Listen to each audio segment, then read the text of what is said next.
Shalom para sahabat Yesus, pada ibadah 5 menit kita hari ini kita akan dilayani oleh Kak Tirza Agustina. Saya yakin pesan Tuhan yang akan disampaikan oleh Kak Tirza Agustina akan memberkati kita semua. Kita akan sembah Tuhan sebentar, lalu kita akan dengarkan firman Tuhan.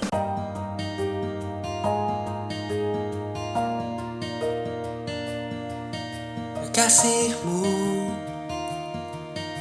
kasih-Mu ya Tuhan, kasih dan cinta-Mu melingkupiku. Kasih-Mu,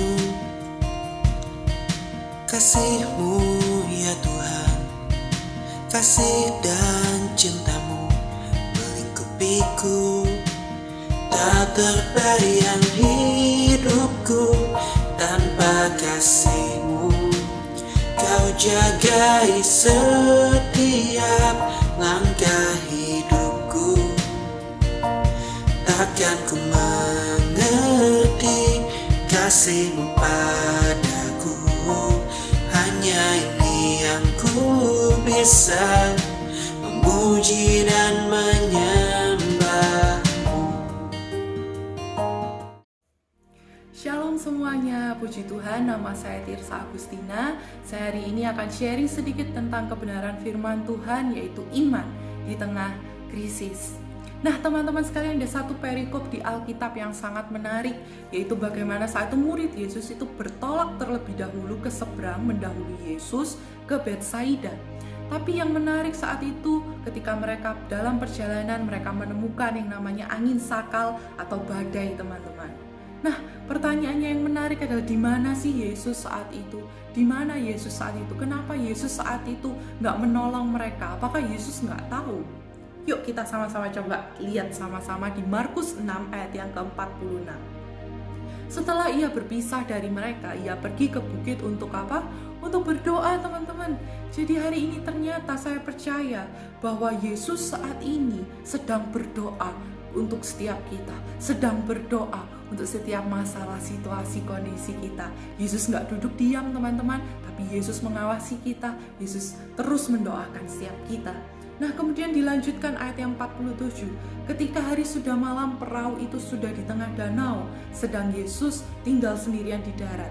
Ketika ia melihat, wow, ternyata Yesus melihat ya teman-teman.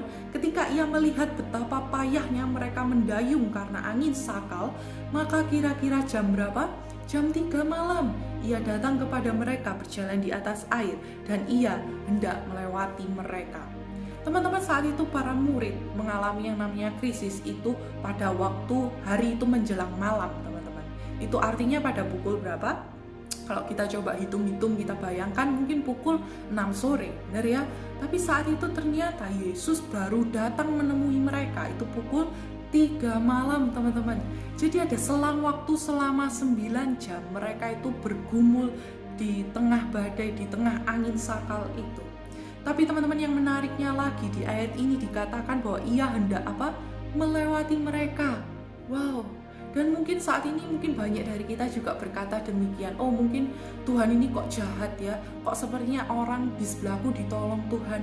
Dia mengalami pemulihan keluarga. Dia dapat terobosan. Tapi kok aku enggak. Serasanya Tuhan jahat hanya melewati kehidupanku. Tapi teman-teman ingat sama-sama.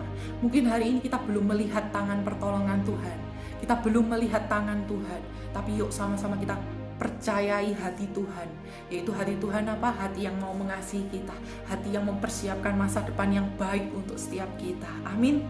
Nah, kemudian kita lanjutkan teman-teman. Saat itu kejadiannya adalah saat itu Petrus berkata kepada Tuhan, Tuhan kalau itu Engkau, aku mau berjalan di atas air ini.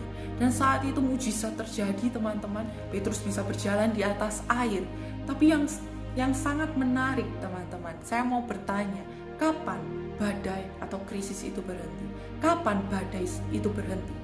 Ternyata teman-teman, badai itu berhenti bukan saat Petrus keluar dari perahu kemudian mengalami mujizat, karena saat itu badai masih ada, teman-teman. Tetapi badai itu berhenti ketika Yesus itu masuk bersama-sama dengan murid-muridnya ke dalam perahu bersama-sama dengan mereka. Itu ketika badai berhenti. Dikatakan di ayat yang ke-51, lalu ia naik ke perahu mendapatkan mereka dan angin pun redalah. Mereka sangat tercengang dan bingung. Nah, teman-teman, ternyata kuncinya adalah kapan badai itu berhenti. Bukan ketika kita berusaha untuk keluar dari yang namanya badai. Karena saya percaya teman-teman, seringkali kita punya iman, itu adalah iman yang kuat, benar ya? Iman yang kuat, yaitu iman yang bisa untuk memindahkan gunung. Tapi teman-teman, yuk sama-sama kita belajar. Kita nggak cuma punya iman yang kuat, tapi iman yang benar. Yaitu apa? Iman yang berkata, sekalipun gunung tidak pindah, aku akan tetap setia melayani, aku akan tetap setia ikut Tuhan, aku mau tetap setia sama Tuhan. Nah, yang menarik teman-teman, di Yohanes 6 ayat yang ke-21 dikatakan demikian teman-teman, seketika itu juga perahu itu sampai ke tempat yang mereka tuju. Jadi teman-teman, tanpa sadar, ketika saat itu murid-murid Yesus mengundang Yesus untuk masuk ke dalam perahu mereka, tanpa sadar mereka sudah sampai ke tujuan mereka. Wow. Jadi hari ini teman-teman, ketika kita undang Yesus, saya percaya di situ, di perahu kita undang ke perahu kita, ke situasi, ke kondisi kita. Saya percaya bahwa tanpa sadar kita sudah sampai ke tujuan bersama dengan Yesus. Amin ya teman-teman. Yuk sama-sama kita punya iman yang terus kuat di dalam Tuhan, terlebih iman yang benar di dalam Tuhan. Iman yang mau terus bertahan dalam situasi kondisi apapun, karena kita percaya kita punya Tuhan yang sanggup menolong, yang sanggup setia kepada setiap kita. Amin teman-teman. Tuhan Yesus memberkati.